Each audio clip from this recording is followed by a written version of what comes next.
Šiandien įkėliau ilgą vaizdo įrašą apie Light Auto rekomenduotą Volkswagen Passat, kuris pagal juos labai tvarkingas, nors iš tikrųjų su atsukta rida ir daugybė paslėptų defektų. Ir noriu dar kai ką paminėti. Tas įrašas yra darytas ganėtinai senai, dar ne viskas yra jame paminėta. Tada dar nebuvo sugedęs automobilio generatorius, ko pasekoje nekrauna akumuliatoriaus ir su juo tikrai negalima važiuoti. Jis nėra važiuojantis. Vaizdo įraše Light Auto matosi, kad jis važiuoja, nes žmonės nupirko visiškai naują akumuliatorių, kad pavažiuotų kelis kilometrus ir galėtų atiduoti jį, nes jis žadėjo, kad jį pasiims. Nors iš tikrųjų eilinis iki mumis apgavo visus, ir žiūrovus, ir klientus, ir viską. Jis realiai net už savo nekokybiškai atliktą paslaugą negrąžina tų pinigų žmonėms. Jis yra visiškai melagis ir aferistas, pilna tą žodžio prasme, ir manipuliatorius. Tie, kas supranta ir mato įrašus, tiem aišku. Bet ne apie tai.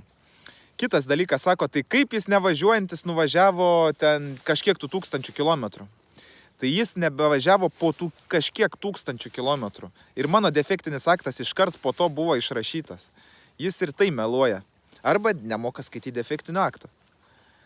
Kas būtų nelogiška. Kitas dalykas. Sugadino mano atsiliepimus rekvizituose. Gaidžių gaidys jis tikrai. Nebeturi jau už kur griebtis, pats prirašė atsiliepimų. Per kelias dienas man supylė belė kiek blogo atsiliepimų. Tai kas? Žmonės nukentėjo nuo manęs. Kur tie žmonės tada? Važiuojam, tvarkomės, iškart susimokėsim, jeigu padarėm kažkas klaidas. O ten jis pripylė tų atsiliepimų komentarų ir dabar daro video ir komentuoja juos. Visiškai dugnas. Tai va, tiek žinių, vis tiek nenuleidžiu nosies, teisybė bus, nueisim į teismą, susimokės aferistai, kiek reikės. Ir bala nematė tie mano atsiliepimai, žmonės vis tiek žino, kas yra tiesa. Mes sutikiam garantijas, ne žodinės, o raštiškas, tad viskas bus gerai. O šiandien, žvejyboj sėdžiu, visai neblogai kimba, sekmadienį pasibaigsim šitaip. Tai laukit tęsinio, dar bus apie jį turinio.